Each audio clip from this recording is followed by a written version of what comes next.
Bombay talkies, Bombay talkies, Bombay talkies, Bombay talkies. Silence, lights, sound, camera, action!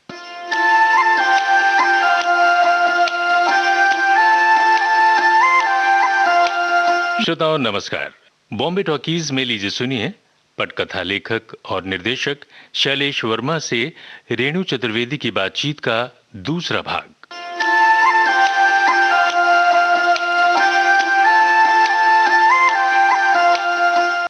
नमस्कार दोस्तों, हमारे साथ हैं आज screenplay writer, dialogue writer, मतलब क्या कहना चाहिए, लेखनी तो आपकी सशक्त है ही, साथ में निर्देशक भी हैं आप। शैलेश वर्मा जी हमारे साथ। शैलेश जी, स्वागत है कार्यक्रम में। शुक्रिया। शैलेश जी, जैसे आपने बताया कि पहले दिन जब आपने देखा इस फिल्मी दुनिया को, इस फिल्म इंडस्ट्री में आपने जब देखा तो बहुत सारी चीज़ें थीं, आप चकाचौंध हो गए और आपने तब गीतकार या लेखक के तौर पर यहाँ पर कदम रखने का सोचा और अब बन गए निर्देशक भी। तो काम तो यहाँ बहुत सारे हैं, लेकिन किस तरह से यहाँ आना चाहिए या नहीं आना चाहिए, या जो आता है उन सब के सपने पूरे होते हैं या नहीं होते हैं, क्या करना चाहिए, आप क्या कहेंगे इस बारे में? जी, बहुत बहुत शुक्रिया कि आपने ये सवाल पूछा, क्योंकि मेरी सारी बातें अधूरी रह जाती हैं अगर आपका ये सवाल ना आता तो। देखिए, अक्सर हम कामयाबी को देखते हैं, कामयाबी के पीछे छिपे संघर्ष और कड़ी मेहनत और मुश्किलों को नहीं देखते। देखिए, राइटर बनना बहुत छोटी बात है, बहुत बड़ा डायरेक्टर बनना बहुत छोटी बात है, बहुत बड़ा हीरो बन जाना बहुत छोटी बात है। सबसे मुश्किल बात है बहुत बहुत बेहतरीन इंसान बनना। सबसे पहले हम हर किसी को कोशिश करनी चाहिए बहुत अच्छा इंसान बने। दूसरा, किसी के कहने या बहकावे में आके कि तुम खूबसूरत दिखते हो, तुम शाहरुख खान बन सकते हो, अगेन गलत है। सबसे पहले आपको ये ज़रूर पता होनी चाहिए कि आपके अंदर काबिलियत कितनी है। किसी के बिना बहकावे में आए। आईना झूठ नहीं बोलता। आईना कहने का मतलब उस समय शायर का ये था कि आपके अंदर की आत्मा, आपकी जो आत्मा है वो आपसे झूठ नहीं बोलती। वो आपको ज़रूर बताती है आपका डिक्शन खराब है, वो आपको बताती है आपके बोलने का लहजा खराब है, आपको वो बताती है आपकी आवाज़ में दम नहीं है, आपकी आंखों में दम नहीं है, आप खुद को एक्सप्रेस नहीं करते हैं। तो आप एक्टर बनने की ना सोचें, क्योंकि एक्टर बनने के लिए ये इंग्रेडिएंट्स तो चाहिए जी। वैसे ही है राइटर बनने के लिए, अगर आपके शब्दकोश छोटे हैं, आपकी अभिव्यक्ति कमजोर है, या सोचने की क्षमता बहुत संकीर्ण है जी, तो आप ये मान लें कि शायद ये फील्ड आपके लिए नहीं है। लेकिन एक न एक फील्ड ऐसा जरूर है जिसके आप महारथी हैं। आपको वो ढूंढना है, ना कि किसी की कामयाबी को देख करके उस पे छलांग लगा देनी है। मैं आपको बताऊं, मेरी जिंदगी में ऐसे 100 से ज्यादा मोड़ आए जब मैं टूट सकता था, मैं बिखर सकता था। हालात ऐसे आए कि जब लगने लगा था कि सामने कुछ भी नहीं है, तो मुझे बड़ी अच्छी लाइन याद आती है, बड़ी अच्छी फिलॉसफी है कि जब बहुत ज्यादा अंधेरा हो जाए तो समझना कि सफक बहुत नजदीक है, यानी सवेरा बहुत नजदीक है। तो जब भी बहुत मुश्किलों में घिर जाता हूं तो कई बार यही सोचता हूं कि अब शायद निवारण आसपास खड़ा मेरा इंतजार कर रहा है, बस मुझे 2 कदम और चलना है। और ये हिम्मत देता है, आत्मविश्वास को बल देता है, और हम 2 कदम करके मीलों चले जाते हैं। लेकिन मैं फिर कहता हूं, किसी की भी कामयाबी को देख के जंप नहीं करना चाहिए। पहले आप अपनी काबिलियत को देखें, ये जरूर तय कर लें कि सच में आपके अंदर उतना मादा है, उतना संघर्ष को झेलने की ताकत है, आप उतने तैयार हैं, तो आप उसमें आएं। और हम एक ऐसी समाज का हिस्सा हैं जहां हम सिर्फ अपने बारे में सोचें तो हम बेहतर इंसान नहीं कहे जाएंगे।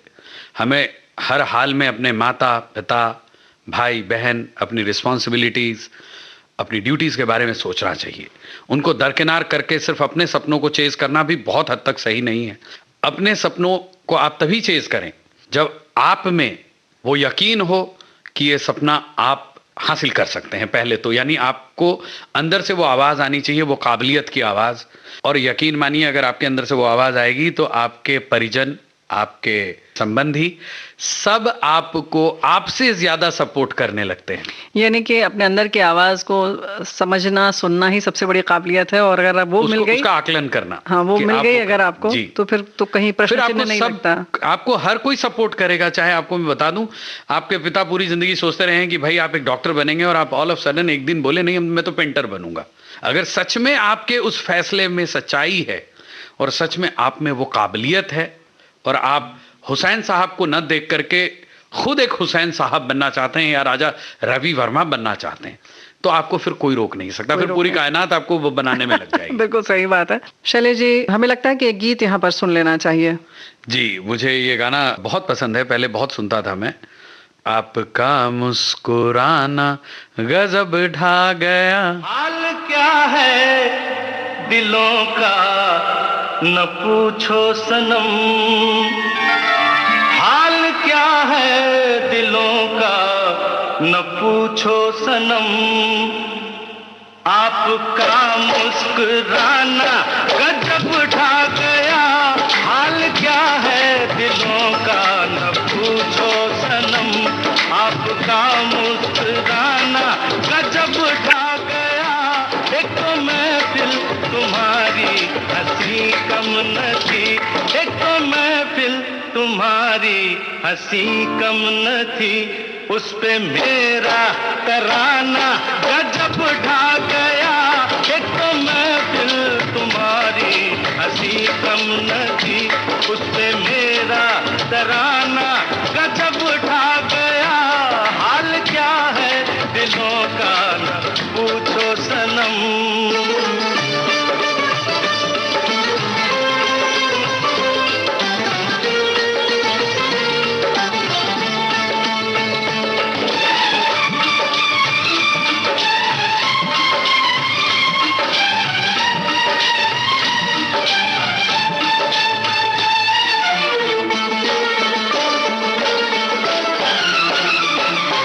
अब तो लहराया मस्ती भरी छाँव में, अब तो लहराया मस्ती भरी छाँव में, बांध दो चाहे घुंघरू मेरे पाँव में, बांध दो चाहे घुंघरू मेरे पाँव में, मैं बहकता नहीं था मगर क्या करूं, मैं बहकता नहीं था मगर क्या करूं, आज मौसम सुहाना गजब ढा गया, मैं बहकता नहीं था मगर क्या करूं, आज मौसम सुहाना गजब ढा गया, हाल क्या है दिलों का न पूछो सनम।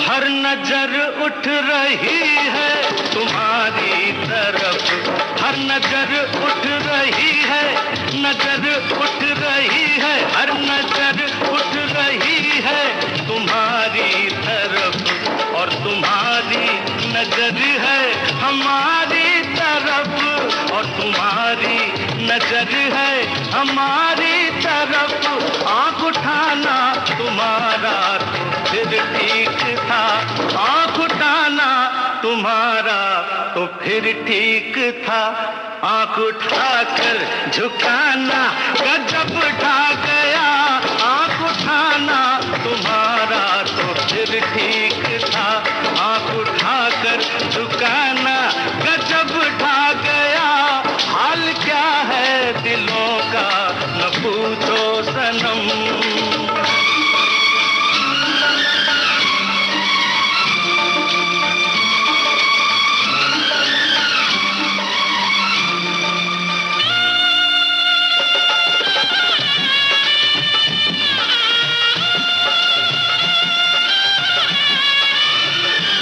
मस्त आँखों का जादू जो शामिल हुआ, मस्त आँखों का जादू,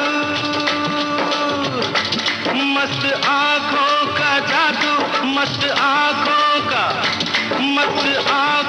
का जादू जो शामिल हुआ, मेरा गाना भी सुनने के काबिल हुआ, मेरा गाना भी सुनने के काबिल हुआ।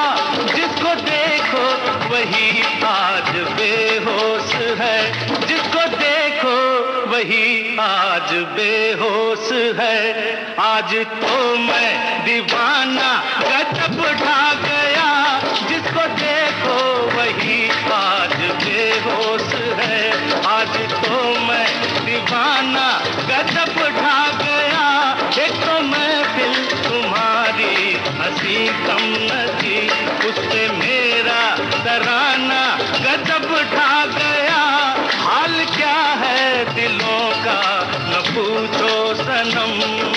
दोस्तों, गीत के बाद हम फिर हाजिर हैं और हम बातचीत कर रहे हैं शैलेश वर्मा जी से, writer, director, screen play writer, और किस तरह से बड़ी रोचक बात चल रही थी। फिलहाल हमने गीत सुन लिया और इसके बाद हम फिर से स्वागत करते हैं। शैलेश जी, ये सारी चीजें तो सच में बहुत अच्छी हैं, लेकिन बहुत बड़ी कास्ट को लेकर जब काम करते हैं तो कहीं कहीं समझौता करना पड़ता है।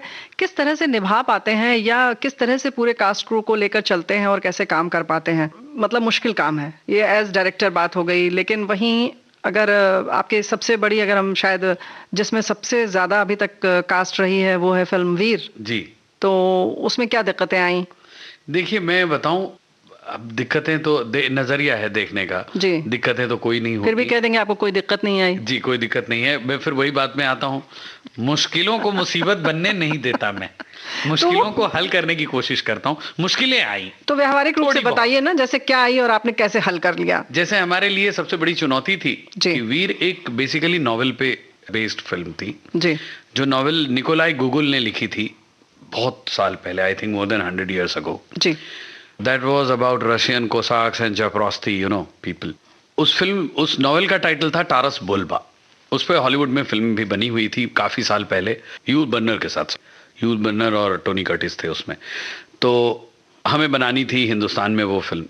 तो जब मुझे बोला गया कि आप ये स्क्रिप्ट लिखिए, तो सबसे पहली चुनौती ये थी कि एक नॉवेल जो रशियन कोसाक्स के ऊपर लिखी गई है, वहां के परिस्थिति के हिसाब से लिखी गई है, जहां उनकी लड़ाई पोल्स से है, जी, उसको इंडिया में कैसे सेट करें, किस एरा में सेट करें कि कहीं ना कहीं रशियन कोसाक्स जब आप कहते हैं तो डेफिनेटली वो वॉरियर्स तो आपके वो फिल्म के हीरोज यानी प्रोटैगनिस्ट होते हैं। अब जब आप कहते हैं पोल्स से लड़ाई थी, तो यहाँ पे तो पोल्स थे नहीं जी, तो आपको यानी कि वो ब्रिटिश एरा में ही जाना पड़ेगा, जाना चाहिए। करेक्ट। तो पहले वो, दूसरा डिफिकल्ट ये था, जो फिल्म के निर्देशक थे अनिल शर्मा, वो बार बार मुझे एक ही चीज कहते थे, भाई कुछ ऐसा ढूंढिए कि फिल्म थोड़ी वास्तविकता के करीब आ जाए। अच्छा, तो फिर हमने रिसर्च करना शुरू किया। रिसर्च करते करते we got to know about one clan, Pindaris. Pindari कहते थे हमारे यहाँ। अब पिंडारी जो है उसका नॉर्मल कॉन्सेप्ट में जब अगर उसके बारे में आप पढ़ें तो आपको पता चलता है कि वो लुटेरों की कौम है जो डाका डालते थे, लूटते पाटते थे। बहुत कम लोगों को ये बात मालूम है कि स्वतंत्रता संग्राम में इनका भी बहुत बड़ा योगदान था। जी, इन्होंने बहुत बड़ा योगदान दिया पिंडारियों ने जी, और बहुत ज्यादा संख्या में तब पिंडारी हुआ करते थे। धीरे धीरे वक्त के साथ कम हो गए। और जाहिर है कि उनके में वो दमखम भी था। जी, इनको महाराष्ट्र में पारदी कहते हैं। जी, और वॉरियर कौम थी, ऑलमोस्ट नोमैडिक्स थे, भटकते रहते थे। जी, जी। तो जो भटकेगा डेफिनेटली उसके अंदर संघर्ष। बल ज्यादा होगा, क्योंकि वो चुनौतियों से रोज लड़ता है, जीता है। जैसे एसी में पलने वाले बच्चे और सड़क के फुटपाथ पर बलने वाले बच्चों में एटलीस्ट इम्यूनिटी का फर्क तो आएगा जी, ही जी, आएगा। बिल्कुल। वो 100 गुना ज्यादा बेहतर इम्यून जी। होते हैं। तो अब हमारे पास दो चीजें आ चुकी थी, ब्रिटिश साम्राज्य और पिंडारी। उसके बाद फिर कहानी आसान होने लगी, बहुत ज्यादा आसान हो गई थी कि भाई पिंडारी की एक कौम है जो देश की आजादी के लिए लड़ रहे हैं, और दूसरी तरफ अंग्रेज हैं जो फूट डालो राज करो वाली राजनीति में लगे पड़े हैं। और कैसे फिर हमने उसमें फिल्मी ताना बाना किया कि कैसे उनका साथ देने वाला एक राजा है जी, जो कैरेक्टर जैकी श्रॉफ ने किया था, जी, उसकी बेटी से एक पिंडारी को मोहब्बत हो जाती है, जी, जिसने प्रण लिया हुआ है कि भाई वो अंग्रेजों को मारेगा, भगाएगा यहाँ से। जी, अब वो दुश्मन की बेटी से ही इश्क लड़ा बैठता है। जी, और उस तरह से जो है कहानी आगे बढ़ती है। और फिल्म हमने बहुत अच्छी तरीके से उसमें हमने कोशिश की थी न्याय करने की कहानी के साथ, कि पिता वचनबद्ध है कि वो अंग्रेजों के खिलाफ और उस राजा के खिलाफ लड़ेगा, बेटा भी वचनबद्ध है कि वो लड़ेगा, लेकिन दूसरी तरफ वो अपने प्रेम से भी वचनबद्ध है जी। तो अब भाई कहीं ना कहीं आप जब पूरी कहानी को देखें तो आपको लगता है बेटा गलत है, तो उसको जस्टिफिकेशन, उसको राइट करना बड़ा मुश्किल था हमारे लिए। फिर हमें बहुत अच्छा एक पॉइंट मिला कि वो सिर्फ इसलिए ये करता है क्योंकि वो सामने से दिखता उनकी तरफ से लड़ता है, जबकि वो नुकसान उन्हीं का कर रहा होता है, अंग्रेजों का। और कैसे बाप बेटे की लड़ाई होती है और अपनी जबान के लिए जो है मुख्य किरदार, जिसका टाइटल कैरेक्टर का नाम ही वीर था जी, वो फिर शहीद हो जाता है। तो बड़ी ही दिलचस्प कहानी थी, बनने की भी उसकी कहानी बड़ी दिलचस्प थी। बहुत विजनरी डायरेक्टर हैं अनिल शर्मा जी जी। तो उन्होंने जो है फिल्म बनाई थी और अच्छी फिल्म थी। राजस्थान में जगह जगह हमने शूट की थी, फिर कई जगहों पे शूट किया हमने। कोई ऐसा वाकया वहां से जुड़ा हुआ जहां शूटिंग का? शूटिंग के तो वैसे तो बहुत सारे किस्से हैं जो मुझे मतलब जीवन भर याद रहेंगे, क्योंकि मेरी पहली बड़ी फिल्म थी वो। जी। एक किस्सा याद है फिल्म के अंदर कि देखिए, कमिटमेंट ऑफ एन एक्टर किसको कहते हैं। जी। फिल्मों को जब हम बचपन में पटना में थे या कॉलेज के दिनों में देखते थे, बड़ा आसान लगता था, लेकिन जब हमने सामने होते हुए देखा तो समझ में आया कितना मुश्किल है ये काम। एक सीक्वेंस है फिल्म में जिसमें सलमान खान साहब जो वीर का कैरेक्टर कर रहे थे, उनका इंट्रोडक्शन था एंड उनको ट्रेन के ऊपर भागना होता है। बड़ा आसान लगता है बोलने में, ट्रेन चल रही है, उसके ऊपर एक कैरेक्टर भाग रहा है, बट आप यकीन मानिए मुझे ऊपर बुलाया गया कि आप भी आकर देखिए, आप महसूस कीजिए, आप लिखते हैं, एक बार महसूस कीजिए कैसा लगता है, कितना आसान काम है ये। ऊपर चढ़ने के बाद हाथ पैर ठंडे हो गए थे मेरे, जबकि ट्रेन रुकी हुई थी जी। थोड़ी हिलनी शुरू हुई और मैंने कहा बस करो, मुझे नीचे उतार दो। और मैंने वहां पर देखा सलमान खान साहब दौड़ रहे थे ट्रेन के ऊपर। तो हीरो बनना कहना बड़ा आसान है, बट उसके लिए अलग तरीके की सोच, अलग तरीके का जज्बा, जुनून, हाँ, और जज्बा चाहिए। वो मैंने उस दिन देखा वहां। ऐसे बहुत सारे किस्से हैं जो मेरे लिए सही कहें तो एक ट्रेनिंग प्रोसेस था, जिसके बाद मैंने सोचना शुरू किया कि मैं फिल्म बना सकता हूं as a director. Basically Veer was that film when I started thinking about getting into direction. Veer में ही मैंने डिसाइड किया। बहुत नजदीक से आपने देखा सब चीज को? नजदीक से देखा, और सच कहूं आपको तो कई दफा, देखिए ये फिर वही बात है, क्या मैं पानी पी सकता हूं, पानी पी लूं, पानी पीने की इच्छा हो रही है, तीनों में बात एक ही कह रहा हूं मैं। ऐसे हजार तरीके हैं बात कहने के।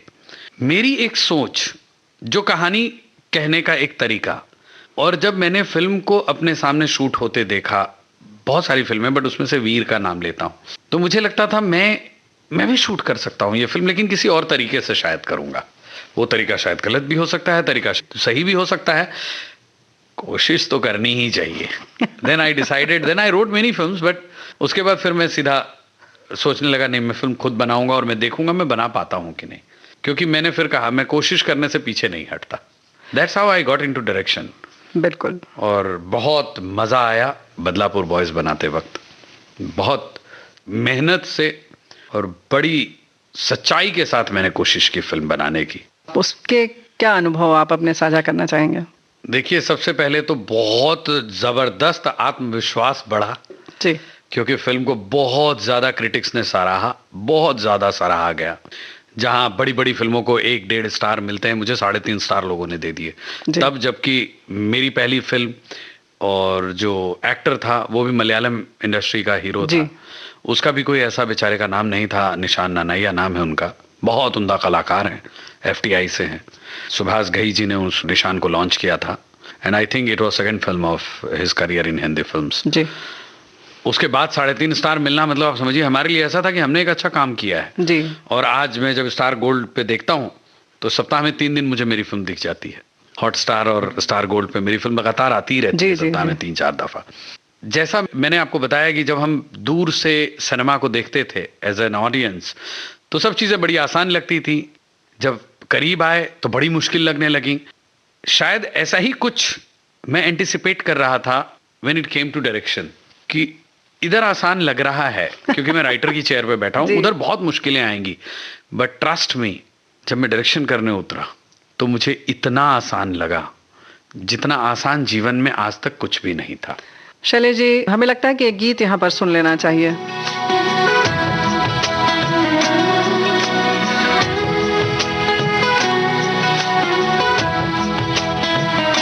सुरीली अखियों वाले, सुना है तेरी अखियों से बहती है नींदें और नींदों में सपने, कभी तो किनारे पे उतर मेरे सपनों से, आजा ज़मीं पे और मिल जा कहीं पे, मिल जा कहीं,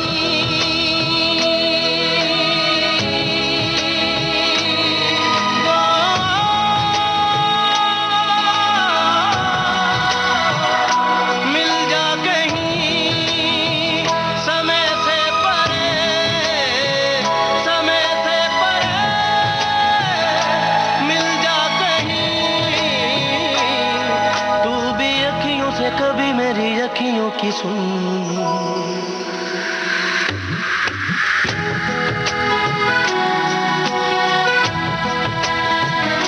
सुरीली अखियों वाले, सुना है तेरी अखियों से।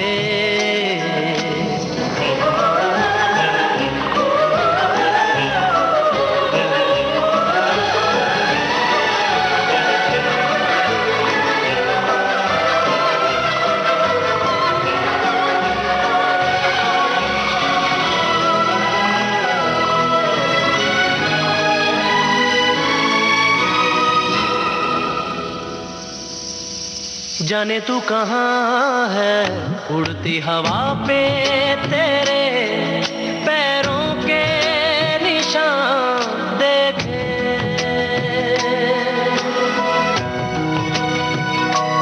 जाने तू कहाँ है, उड़ती हवा पे तेरे पैरों के निशान देखे, ढूंढा है ज़मीन फलक पे, सारे आसमां देखे, मिल जा कहीं, समय से परे, समय से परे, मिल जा कहीं, तू भी अखियों से कभी मेरी अखियों की सुन। Every time I look into your eyes, I see my paradise. The stars are shining bright up in the sky, painting words of desire. Can this be real? Are you the one for me? You've captured my mind, my heart, my soul. Now I know you're the one I'm waiting for. Every time I look into your eyes, I see my paradise. The stars are shining bright up in the sky, painting words of desire.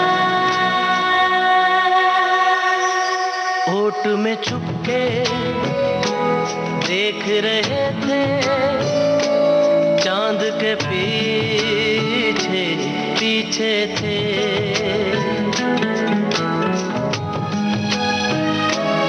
ओट में छुपके देख रहे थे, चांद के पीछे पीछे थे, सारा जहां देखा, देखा ना आँखों में, पलकों के नीचे थे, आंचल कहीं, समय से परे, समय से परे, चल दे कहीं, तू भी अखियों से कभी मेरी अखियों की सुन।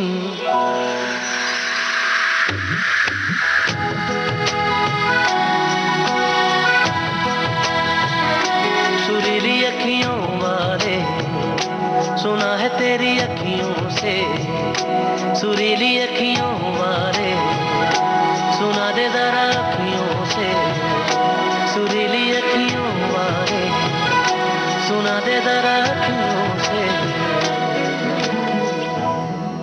दोस्तों, गीत के बाद हम फिर हाजिर हैं और हम बातचीत कर रहे हैं शैलेश वर्मा जी से, writer, director, screen play writer, और किस तरह से यार बड़ी रोचक बात चल रही थी। फिलहाल हमने गीत सुन लिया और इसके बाद हम फिर से स्वागत करते हैं।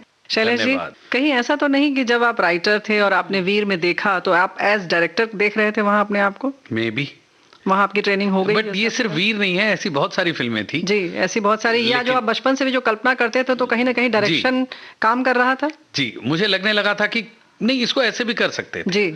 और जब मैं बदलापुर बॉयज के सेट पर आया तो मुझे इतना आसान लगा फिल्म बनाना, जबकि सच कहूं तो मेरे अलावा हर कोई डरा हुआ था सेट पे कि पहली फिल्म है, ये किसी की सुनता नहीं है। Because when it comes to direction I am a bad listener, I just follow my instinct, I don't listen to anybody. तो सबको ये लगता था कि क्या होगा, कैसे होगा, पता नहीं फिल्म टेबल पे कैसी लगेगी, जुड़ेगी नहीं जुड़ेगी, क्योंकि इस बंदे को एडिटिंग नहीं पता, म्यूजिक सेंस क्या है इसका, मतलब everyone was in a different zone कि फिल्म पता नहीं क्या बनाएगा। But the only man was very confident Shailesh. Yes, और मुझे पता था मैं एक अच्छी फिल्म बना रहा हूँ और मैं बना दूंगा, कोई टेंशन नहीं है, और ये ऐसी जरूर बनाऊंगा कि इसके बाद मुझे इस फिल्म को दिखाने के बाद कोई एक्टर मना नहीं करेगा। क्या बात है। तो मैंने उतनी शिद्दत से एक फिल्म बनाई, and trust me when I went to meet Arjun, जो मेरी नेक्स्ट फिल्म में हीरो है जी। अर्जुन अच्छा दोस्त है मेरा, लेकिन हमारी दोस्ती की शुरुआत वैसे ही हुई कि उसने बोला तूने बहुत अच्छी फिल्म बनाई यार, all actors were new, budget भी थोड़ा कम था, बट फिल्म बहुत अच्छा है, यू क्राफ्टेड वेल। तो वो मेरा यकीन उस फिल्म को लेके, because Arjun Rampal was big जी, big enough for me to rope in for my next film, but कोई मुश्किल नहीं हुई, इंस्टेंटली वो अग्री कर गया, क्योंकि कहीं ना कहीं उसको भी लगा कि यार बंदे को काम तो आता है, अच्छी फिल्म बनाता है, पैर जमा लिया आपने। हाँ, और नास्तिक तो मैं यकीनन आपको बताता हूँ बहुत ही बेहतरीन फिल्म है। क्या बात। और a different ball game in my career. Shailesh Verma ji, कौन सा गाना और सुनना चाहते हैं? वारिस फिल्म का गाना है जो मुझे बहुत पसंद है, और इस फिल्म में लता मंगेशकर जी और एक हमारे कैमरामैन थे बहुत अच्छे, अभी भी हैं, मंजी कहते हैं उनको, मनमोहन सिंह जी, उन्होंने गाया था। बतौर कैमरामैन बहुत कामयाब कैमरामैन है, लेकिन उन्होंने गाना भी गाया है। वो गाना था मेरे प्यार की उम्र हो इतनी सनम। क्या बात है, तेरे नाम पे शुरू तेरे नाम पे खत्म जी। चलिए सुनते हैं ये गीत। मेरे प्यार की उम्र हो इतनी सनम,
उम्र हो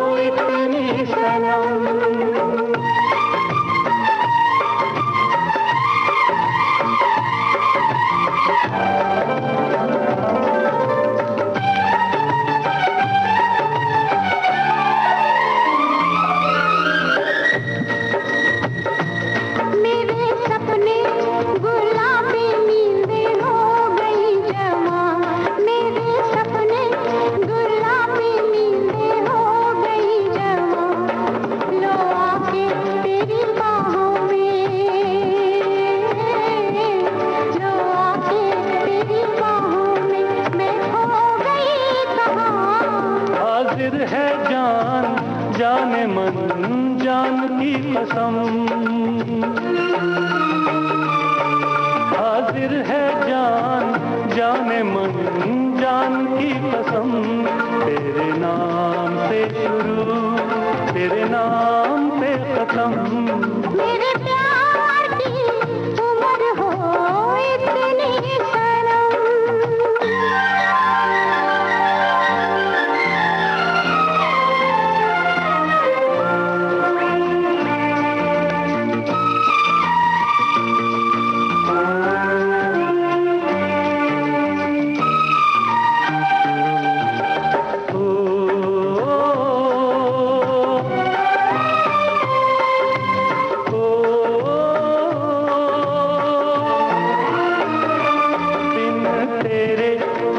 पल भी मुझसे रहा नहीं जाए, दिन तेरे एक पल भी मुझसे रहा नहीं जाए, ये दूर दूर रहना, ये दूर दूर रहना अब सहा नहीं जाए। तेरे प्यार भरी बाहों में ही निकलेगा दम, तेरे प्यार भरी बाहों में ही निकलेगा दम, तेरे नाम से शुरू तेरे नाम पे खत्म। मेरे प्यार की उम्र हो इतनी सनम।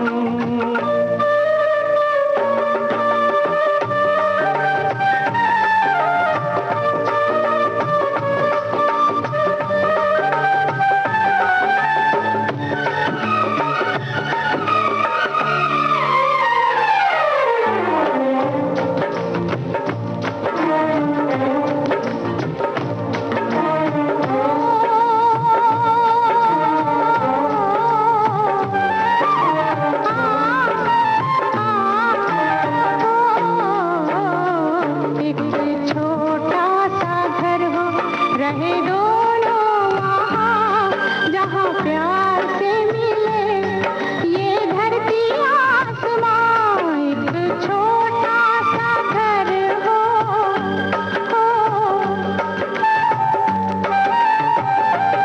एक छोटा सा घर हो रहे दोनों वहाँ, जहाँ प्यार से मिले ये धरती आसमां। टूट जाए ना कहीं मेरे प्यार का भरम, टूट जाए ना कहीं मेरे प्यार का भरम, तेरे नाम से शुरू तेरे नाम पे खत्म, तेरी खुशी से है खुशी तेरे गम से है गम, तेरी खुशी से है खुशी तेरे गम से है गम, तेरे नाम से शुरू तेरे नाम पे खत्म। मेरे प्यार की उम्र हो इतनी सनम, मेरे प्यार की उम्र हो इतनी सनम, मेरे प्यार की उम्र हो इतनी सनम, मेरे प्यार की उम्र हो इतनी सनम। शैलेश जी, आप लिखते हैं, बहुत सारे धारावाहिक आपने लिखे। वीर की बात करें या हम बदलापुर बॉयज की, दोनों का विषय बिल्कुल अलग है। अब तीसरी फिल्म की अगर हम बात करें, सांचा, बिल्कुल सामाजिक मुद्दे पर बनी फिल्म। अब इसके बारे में कुछ बताइए कि मतलब कैसे सोचा या क्या किया आपने इसके लिए, होमवर्क जिसको कहते हैं, या जो भी आपकी भाषा में क्या कहेंगे इसे। नहीं, वो तो इनफैक्ट सच बताओ, आपको सच बताऊं तो उसमें शोध की जरूरत ही नहीं थी, सिर्फ सच्चे मन की जरूरत थी, आंख खुली रखने की जरूरत, आंख और कान, और अपने आप को हर समय जागृत अवस्था में रखने की जरूरत थी, क्योंकि संवेदनाओं से भरी फिल्म थी, ईंट भट्टे की कहानी थी। देखिए, कहते हैं, मजाक की बात है कि अगर बहुत सारे अवार्ड्स चाहिए, इंटरनेशनल फेम चाहिए, तो हिंदुस्तान की गरीबी दिखा दो, जो है उससे थोड़ा और नीचे दिखा दो, ज्यादा गरीब दिखा दो। तो वो फिल्म तो बड़ी आसान फिल्म थी। मुश्किल तो तब है जब आप सोच को तोड़ने वाली फिल्म बनाएं, क्योंकि मैं आपको सच बताता हूं, बहुत सारी दुनिया के देशों में मैं गया हूं, लेकिन हिंदुस्तान अनगिनत मामलों में दुनिया का सबसे बेहतर मुल्क है। क्या बात है। लोग गरीबी की बात करते हैं, मैं किसी मुल्क का नाम नहीं लूंगा, मैंने यहां से 1000 गुना ज्यादा बदतर जिंदगी देखी है जीते हुए। ज्यादा पैसा कमा करके भी बदतर जिंदगी जीते हैं, क्योंकि लिविंग स्टैंडर्ड इतना हाई है, चीजें इतनी महंगी हैं कि लोग जो हैं बहुत ही गरीब जिंदगी जीते हैं। आप यहाँ 25,000, 10,000, 5,000 रुपए में भी अच्छा जीवन जी सकते हैं। एक लिमिट है, लिमिटेशंस आ जाती हैं, बट आप 5,000 में जी सकते हैं। इतने ही पैसे जो विदेशों में कमाते हैं वो जी भी नहीं पा रहे। तो बेवजह गरीब इंडिया दिखाकर जी अवार्ड्स तो बहुत सारे लोगों ने लिया है, मैं तो यही वो फिल्म में दिखाना हमारे लिए सबसे आसान था। यही हम जानना चाह रहे थे कि कभी कोई ऐसा मौका है तो क्या शैलेश वर्मा जी कुछ इस स्तर पर जाएंगे क्या? देखिए, आपकी क्या सोच है? यकीनन मैं जीवन में ऐसा कोई फिल्म नहीं बनाना चाहूंगा जिसमें हमारे देश की, हमारी संस्कृति की, हमारी परंपराओं की, हमारे धर्म की छवि खराब हो। क्योंकि मुझे ऐसा लगता है आप जोड़ ना सकें एक और पन्ना तो भी माफ है, लेकिन लिखा एक शब्द मिटाना नहीं। क्या बात है। क्योंकि वही हमारी धरोहर है। जब आप हिंदुस्तान की बात करते हैं, मैं आपको बता दूं, तो आप सिर्फ हिंदुस्तान की बात, हिंदुस्तान तो देखिए पहले हमारे देश का सच में नाम ही नहीं है, ये तो नाम किसी और ने रखा है। 2 मुल्क बना तब हो गया जी। हिंदू कुश घाटी से हमको जोड़ दिया गया। हमारा रियल नाम तो भारत है, भरत मुनि का नाम है। और मैं आपको बताता हूं, हम हिंदू भी बहुत बाद में हमारा नाम रखा गया। हिंदू तो हम थे ही नहीं, ये तो हिंदू सभ्यता से हमारा नाम जोड़ा गया। हम बेसिकली सनातनी हैं जी। और जब आप सनातन की बात करते हैं तो मैं आपको बता दूं, आप आरंभ की बात करते हैं। तो जो आरंभ से जुड़ा हो तो आप समझिए उसकी संस्कृति और उसकी जड़ें कितनी मजबूत होंगी। तो आप जब उस पर व्यंग करते हैं, उसमें कोई कमी निकालते हैं, तो आप बहुत गरीब हैं। बस यही आप साबित करने की कोशिश कर रहे हैं। क्योंकि सूरज को दिया दिखाना बुद्धिमता तो नहीं है। तो मैं ऐसे देश, ऐसे समाज, ऐसे संस्कृति को व्यंग या किसी और तरीके से, मजाक के तरीके से तो नहीं दिखा सकता। बहुत सारी फिल्में बनी हैं जिसमें हमारे धर्म, हमारे संस्कृति को मतलब का माहौल भी बनाया गया है। लोगों ने पसंद भी किया है। लेकिन मुझे लगता है बहुत अच्छी बात है कि लोगों ने पसंद किया है, बहुत अच्छी बात है कि फिल्में भी चली हैं। मैं ऐसा कुछ नहीं करना चाहता। मैं तहे दिल से इज्जत करता हूं अपने देश की, संस्कृति की, समाज की और हमारे विचारधाराओं की, जिस पे हमारा देश टिका है। क्योंकि कहीं ना कहीं आप उसे समझते हैं। शैलेश जी, हमें लगता है कि एक गीत यहाँ पर सुन लेना चाहिए। सौदागर फिल्म का है, सजना है मुझे सजना के लिए। वो भी मुझे बहुत पसंद है गाना।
शैलेश जी, पूरा आपका जो सफ़र है हमने सुना, और जैसे बार बार आपने कहा कि पढ़ाई लिखाई में बड़े अच्छे, जाहिर है इसीलिए आत्मविश्वास था कि आप सिविल सर्विसेज में भी आ जाएंगे, यानी प्रशासनिक सेवा में भी आप आ जाएंगे, एक बार में सेलेक्ट हो जाएंगे, यानी कि पढ़ाई में आप बहुत अच्छे थे। फिर ऐसा मुझे भी लगता था। नहीं, नंबर आया होगा ना। जी। इसमें तो अंतरात्मा को देखने की जरूरत नहीं है, नंबर मार्कशीट में दिखे होंगे। जी जी जी, आपने टॉप भी किया। जी, लेकिन मैं आपको बताऊं जी, बहुत दिनों तक मुझे ये लगता रहा कि मेरी शिक्षा का सदुपयोग नहीं हो पाया, क्योंकि जब फिल्म टीवी में राइटिंग में आया तो बड़ी ही मतलब नॉर्मल सी चीज़ें लिखने को मिलती थी, एपिसोड्स लिखना, ये वो, तो मैं बहुत अंदर से नाखुश था। लेकिन जब फिल्मों में आया तो मुझे समझ में आया कि मेरी कद्र ही इस वजह से इस इंडस्ट्री में भी है कि मैं पढ़ा लिखा अच्छा हूँ और मेरे पास ज्ञान है। और जब फिल्मों को लिखने लगा तो पता चला साइंस की पढ़ाई कैसे काम आई, कैसे लिटरेचर की पढ़ाई काम आई, कैसे कानून व्यवस्था को जो मेरी समझ है समझने की वो काम आई। तो मैं ये आपके इस प्रोग्राम के माध्यम से एक बात कहना चाहता हूं कि जीवन में कुछ भी ऐसा नहीं घटता जो बिना मतलब हो। जीवन में किसी भी घट रही चीज को आप बेमतलब न माने। हर किसी के पीछे, हर घटना, हर वाकये के पीछे कोई ना कोई बहुत बड़ी वजह होती है, वजह होगी जो सब्र करें, इंतजार करें और बहुत गौर से हर चीज को अपने आसपास देखें। बड़ी अच्छी एक कहावत है, कही गई बात है कि 1000 पन्ने पढ़ने से कहीं ज्यादा एक्सपीरियंस 1000 कदम चलने से आते हैं। क्या बात है। आंखें खुली रखें, कान खुली रखें, है ना, जबान को जितना हो सके कम चलाएं। हमारा चूंकि पेशा है और ये प्रोग्राम वैसा है कि बोलना पड़ रहा है, नॉर्मली मैं भी कोशिश करता हूं कि कम से कम बोलें, क्योंकि बोलते वक्त कान की जो हड्डियां हैं वो क्लोज हो जाती हैं, बहुत नज़दीक आ जाती हैं, जिसकी वजह से सुनाई कम देता है। जी, कम बोलें तो बहुत ज़्यादा सुनेंगे। जीवन में ऐसा कुछ भी नहीं आपने सुना है जो बेमतलब होता है। जीवन में ऐसा कुछ भी आपने नहीं देखा जो बेमतलब होता है। ये हमारे वेदों को अगर आप पढ़ेंगे तो भी आपको पता चलेगा कि आपने जीवन में ऐसा कुछ भी नहीं देखा होता जो बिना मतलब है। उसका मतलब आपके जीवन, आपके सफर से जुड़ा होता है। गौर से उस बात को सिर्फ समझने की जरूरत है, वो जीवन में कभी ना कभी किसी ना किसी मोड़ पे आपके काम आता है। जी, बिल्कुल सही बात है। चलिए ये एक बार फिर हम आपके उसमें चलते हैं परिवार की तरफ कि पिताजी के बाद जब आपने जो समय देखा था पढ़ाई के समय, तो जाहिर है कि एक सामान्य जन जैसे रहते हैं, परिवार नौकरी पेशा वाले। नहीं, आज भी सामान्य ही देख रहे हैं। नहीं, अभी तो आपके पास बहुत पैसा हो गया होगा ना। नहीं, वो देखिए, पैसे से अगर आप जीवन को देखें जी, तो मैं आपको बताता हूँ, बहुत अमीर आदमी 1000 साल जिएगा और उसके जीवन में कोई तकलीफ नहीं आएगी, वो कभी डॉक्टर के पास नहीं जाएगा, उसको भगवान की भी जरूरत नहीं पड़ेगी, भगवान की, डॉक्टर की, है ना, सबको जरूरत पड़ती है। इनफैक्ट अमीर आदमी को स्लीपिंग पिल्स की भी जरूरत पड़ती है। तो बहुत पैसे होना मेरे हिसाब से कामयाबी की निशानी नहीं है। बहुत नाम इज्जत होना मेरे हिसाब से कामयाबी की निशानी नहीं है। फिर देखिए, दो चीजें हैं आपको जीवन में, बड़ी अच्छी चीज है, हैप्पी होना और जॉयफुल होना, दोनों में बहुत फर्क है। ये जो चीजें हैं, पैसा, नाम, शोहरत, ये आपको खुशी देती है, हैप्पीनेस, जॉयफुलनेस नहीं देती। जॉयफुलनेस देती है विजडम, विजडम से आती है जॉयफुलनेस। जॉयफुलनेस वो चीज है जो अकेले में भी आपको मुस्कुराहट देती, जो सोते वक्त भी आपको मुस्कुराहट देती है, नहाते वक्त भी मुस्कुराहट देती है, तकलीफ के वक्त भी आपको मुस्कुराहट देती है। तो मेरे लिए अल्टीमेटली सक्सेस का मतलब जॉयफुल होना है। जॉयफुल होना सबसे बड़ा अचीवमेंट है मेरी नजरों में। खुश तो कोई भी हो सकता है, खुश होना बहुत भौतिक है। 2, 4, 10, 20 करोड़ रुपए कमा लिए, आप खुश हो गए। लग्जरी कार में घूम लिए, आप खुश हो गए। आप अच्छे बिस्तर पे सो रहे हैं, खुश हो गए। आप बीमारी से दूर हैं तो भी आप खुश हो गए, अमीर हो गए। बट मैं इसको खुशी नहीं मानता। मेरे लिए खुश होने का मतलब है आपको जॉयफुल होना, यानी आपको आनंद का एहसास होना। उसके लिए पैसे की जरूरत नहीं है, आनंद मोहताज। अगर आप एक बात बताएं, अगर पैसे और इन सब चीजों से, नाम से, शोहरत से अगर आनंद मिलता, तो खुशी मिलती तो, या आनंद मिलता तो, गरीब तो कभी खुशी नहीं हो। फुटपाथ पे पल रहे बच्चों को तो हंसने का कोई हक ही नहीं है। बट आप यकीन मानिए, करोड़ों करोड़ रुपए के घर में रहने वाले बच्चे उतने दिल से कभी आपने हंसते नहीं देखे होंगे जितने दिल से हंसते आपको फुटपाथ पर बिना पूरे तन ढके छोटा सा बच्चा पतंग लूट के जब घर की तरफ भागता है, घर भी शैंटी होती है, नॉट पेंट हाउस और बंगलो, राइट, उसके चेहरे पर और उसकी आंख में जब आपको खुशी नजर आएगी, वो आप अपने उन बड़े घरों में बच्चों के अंदर देखने के लिए तरस जाते हैं। बिल्कुल। तो मेरे नजर में खुशी वो है जो मोहताज नहीं है कामयाबी, पैसे और दुनिया भर की चीजों की। तो हमने जीवन वो देखा है जरूर, जो आपने भी देखा है, जो तमाम लोगों ने देखा है, एक नॉर्मल लाइफ। लेकिन जब मुझे थोड़ी समझ आई और जब मैं बंबई आया और बहुत सारा वक्त, बहुत ज़्यादा वक्त मैंने शैलेश के साथ बिताया अपने साथ, क्योंकि जब तक बच्चा था तब तक मम्मी पापा के साथ वक्त बिताता था, दोस्तों के साथ, स्कूल फ्रेंड्स, कॉलेज फ्रेंड्स, इनके साथ बिताता था।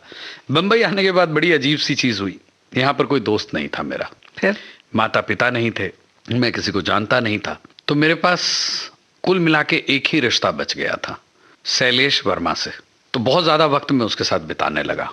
उसके साथ बिताने की वजह से ऐसा नहीं कि मैंने बहुत सारी तब किताबें अचानक से पढ़ ली, किताबें पढ़ने का शौक बहुत ज़्यादा था मुझे, आज भी है, आज भी पढ़ता रहता हूँ कुछ ना कुछ। लेकिन उन दिनों मुझे खुद को पढ़ने का वक्त मिला। अब आपको जानकर आश्चर्य होगा कि एजुकेशन के लिए बहुत ही उपजाऊ ज़मीन है बिहार जी, फिर भी वहाँ रहते हुए मैं कुछ नहीं समझ पाया था कि वो कितनी उपजाऊ है। लेकिन जब मुझे वक्त मिला अपने आप से रहने का, तो मैंने कोई दुनिया नहीं देखी थी तब तक, लेकिन अपने बिताए हुए जीवन के जो मेरे तकरीबन 17-18 साल थे जो मैं पटना में रहा आया गया, उनके एक्सपीरियंसेस को जब मैंने अपने तरीके से अकेले में सोचना शुरू किया, तो मुझे लगा यार पूरा जीवन और हर चीज़ तो मैंने वहीं सीख ली थी, आगे तो बस जीवन जीना है उन चीज़ों को आत्मसात करके। वही आज तक कर रहा हूँ। उसमें थोड़ा बहुत इजाफा होता है, जैसे कभी कुरान शरीफ पढ़ ली, कभी ओल्ड टेस्टामेंट न्यू टेस्टामेंट जो है बाइबल पढ़ ली, कभी रामायण पढ़ ली, कभी गीता पढ़ ली, कभी देवी भागवत पढ़ ली, गरुड़ पुराण पढ़ ली। तो ये तो पढ़ने का शौक है। बेसिकली मेरा जो इंटरप्रिटेशन है वो धर्म के हिसाब से नहीं है, जीवन को समझने के लिए मैं पढ़ता हूँ। लेकिन सच कहो तो पूरी तैयारी तो बचपन में हो गई थी। इसीलिए मैंने कहा कि जीवन में आप कुछ भी ऐसा नहीं सुनते जो बेमतलब है, जीवन में ऐसा कुछ भी आप नहीं देखते जो बेमतलब है, सिर्फ उसको समझने की ज़रूरत है। तो हमने जीवन वही जिया था जो आपने जिया, जो सबने जिया। मुझे एक बात बताइए, ये बड़े बड़े ऋषि महर्षि पहले कुछ और होते हैं। जैसे मैं बहुत ज़्यादा सदगुरु को सुनता हूँ, उनका रियल नेम है Jaggi Vasudev. He was a very normal guy, he was living like a very normal man.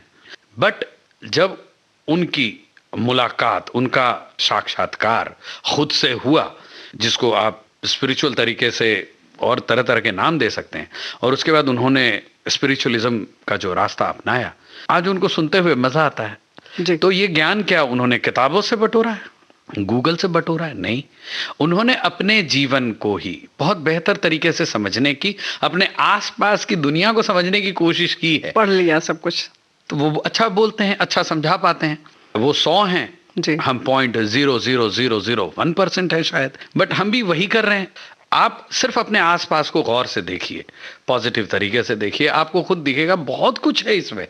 लेकिन अगर फिर आते हैं हम फिल्म की बात पर, जी, जी। तो आगे क्या, किस तरीके के और प्रोजेक्ट आप कर रहे हैं? देखिए, मैं अभी फिलहाल जो मेरी प्लानिंग है, नास्तिक के बाद मैं एक फिल्म बना रहा हूँ जिसका टाइटल है दल। ये जेपी आंदोलन, अगर आप जानती हो, जयप्रकाश नारायण आंदोलन, सन 77 से कहानी जुड़ी हुई है और बड़ा ही रिबेल थॉट है, पॉलिटिकल थ्रिलर है, जिसमें मैंने आज की राजनीति को अलग अलग तरीके से लोगों ने देखा है। मेरा भी देखने का तरीका अलग है। यूथ पॉलिटिक्स के ऊपर वो फिल्म है। बट फिर से बताऊंगा, उस फिल्म में एक बड़ी अच्छी बात मैंने कहने की कोशिश की है। फिल्म में एक मुख्य किरदार है जो एक अभिनेत्री हैं, वो एक प्रोफेसर का कैरेक्टर कर रही हैं। It's the story revolves around university politics. वो एक दफ़ा हमारे जो प्रोटैगनिस्ट, जो कैरेक्टर्स हैं, उनको समझा रही होती हैं और कहती हैं कि क्या आपने कभी सोचा है कि जिस राम को आप पूजते हैं उनकी लाइफ कितनी मिजरेबल थी? जीवन में सबसे मिजरेबल लाइफ अगर किसी आदमी ने जी है तो मर्यादा पुरुषोत्तम राम ने, फिर भी उनकी आप पूजा क्यों करते हैं? तो सारे चुप हो जाते हैं। तो कहती हैं वो किरदार जो है कि बचपन में राजा का बेटा, लेकिन उसको राजा बनना है तो तैयारी करने के लिए राजयोग छोड़ के गुरुकुल जाना पड़ता है। गुरुकुल जा करके बेचारा अपना सारा काम करते, जो गुरुकुल में शिक्षा दी जाती है। जब कुंवर बनने की बारी आती है तो सौतेली माँ के चक्कर में गद्दी पर नहीं बैठ पाते। परशुराम का धनुष तोड़ के जिस सीता जी को स्वयंवर में जीत कर वो लेकर आते हैं, उनके साथ गद्दी पे बैठने के पहले वनवास के लिए जाना पड़ता है जी। वनवास पे निकल जाते हैं, वो भी वनवास में भाई साथ आ जाता है। वनवास इज नॉट अ लग्जरी जी। वो भी 14 साल का वो आदमी, उसको भी जीता है बिना शिकायत। बीबी हर ली जाती है, दूर लंका ले जाते हैं, बेचारे लंका तक जाते हैं, लड़ाई वड़ाई करके रावण का वध करके सीता जी को लेके आते हैं। अभी लाइफ ठीक हुई नहीं है कि फिर से एक धोबी के कहने पे उनका परित्याग कर देते हैं जी। यहां भी कहानी खत्म नहीं होती। वो इस बात से अनजान कि उनके जुड़वा बच्चे हैं लवकुश, जंगल में अश्वमेघ यज्ञ कर डालते हैं, उनका घोड़ा वही 2 बच्चा रोक लेता है। राम पूरी कोशिश करते हैं, अंत तक की चेष्टा कर देते हैं उन दोनों का वध करने की, कर नहीं पाते, सीता जी चली जाती हैं। अब इस पूरी कहानी में अगर आप गौर से देखें, राम हैप्पी कब थे जी? ऐसा अच्छा क्या हुआ जिसकी वजह से हम उसको अपना आइडल माने और उनकी पूजा करें? अब इसका दूसरा पहलू ये है, राम कभी दुखी नहीं थे। क्योंकि अब यही फर्क है हैप्पीनेस और जॉयफुलनेस में। वो जॉयफुलनेस उनके अंदर थी जो आपको तकलीफ में भी आनंद का एहसास कराती है। राम की जगह दुनिया का कोई भी किरदार हो, क्यों उनको पूजा जाता है कि दुनिया का कोई भी किरदार हो तो पहली, दूसरी, तीसरी, चौथी, पांचवी घटना तक आते आते वो अपना चरित्र में परिवर्तन लाएगा ताकि वो सामने आ रही परेशानी, मुसीबत से लड़ सके, जीत सके। लेकिन राम जी ने कभी भी अपने सिद्धांतों को नहीं बदला, वो उसी पर चलते रहे, पलायन नहीं किया कभी भी। यस, वो डेविएट नहीं हुए, वो चेंज नहीं हुए परिस्थितियों की वजह से, वो कभी बदले नहीं। वो जैसे थे उसी तरीके से उन्होंने परिस्थितियों को हैंडल किया और आगे बढ़ते गए। और सबसे कमाल की बात है, राजा वो नहीं होता जो गद्दी पर बैठने के लायक हो। सही में राजा वो होता है जो गद्दी पे बैठने के लायक हो, गद्दी पे बैठने का मौका मिले, लेकिन अपने सिद्धांतों की वजह से बिना मोह के गद्दी को छोड़ दे, वो राजा है। तो राम हमें ये बनना सिखाते हैं कि आप लायक हैं उस कुर्सी पे बैठने के, आप बैठ भी सकते हैं, लेकिन कहीं अगर आपके सिद्धांतों के खिलाफ बात जाती है तो आप उसको बिना मोह छोड़ सकें। दूसरा, परिस्थिति कैसी भी हो अपने चरित्र में परिवर्तन ना लाएं, इसीलिए उनको पूजा जाता है। इस फिल्म का एक डायमेंशन है देखने का, but it's a very contemporary youth based political film. But जैसा मैंने आपको कहा कि मैं कोई भी फिल्म बिना मैसेज के नहीं बना सकता। कोई ना कोई एक बात ऐसी जरूर होनी चाहिए जो बेहतर को बेहतरीन बना दे, अच्छे को बेहतर बना दे, खराब को कम खराब बना दे। एक इंसान को वैसी फिल्म बनाने की कोशिश कर रहा हूँ। चलिए, आपकी जो जीवन के संबंध में जो विचार है, दर्शन है, वो बहुत उम्दा है और उसको लेकर आप फिल्म बनाते हैं, ये उससे भी अच्छी बात है। और देश के बारे में जो आपके देखिए, मौका है रेणु जी जो इस सृष्टि को चला रहा है, अगर उसने हमारे दिमाग में, हमारे मन में ये बात डाली है कि तुम कुछ अच्छा कहो या उसको मेरे जरिए बुलवाना है, तो या तो मुझे नेता बना दे ताकि लाखों लोग सुन सकें जो मैं बन नहीं सका, ना मुझे बनना है, या फिर वो आपको बहुत बड़ा योगी बना दे, गुरु बना दे, स्पिरिचुअल लीडर बना दे, जिनको लोग हजारों लाखों की संख्या में फॉलो करते हैं और उनको फेसबुक पे और इधर उधर और लाइव सुनते हैं। Unfortunately I am not that much blessed कि मैं वो भी नहीं बन पाया, न बन सकता था, क्योंकि I belong to a different clan and family. तीसरा जो सबसे स्ट्रांग माध्यम है वो है सिनेमा, जिसमें आप करोड़ों लोगों तक अपनी बात अपने तरीके से बिना किसी पक्षपात के पहुंचा सकते हैं जी। तो इसीलिए शायद उस एनर्जी, उस ईश्वर ने मुझे ये मौका दिया है।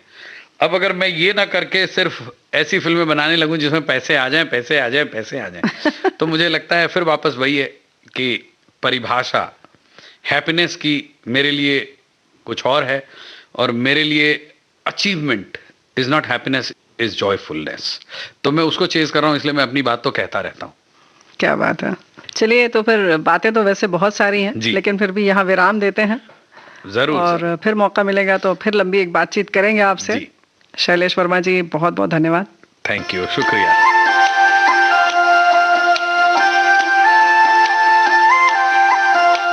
बॉम्बे टॉकीज में आप सुन रहे थे पटकथा लेखक और निर्देशक शैलेश वर्मा से रेणु चतुर्वेदी की बातचीत का दूसरा और अंतिम भाग।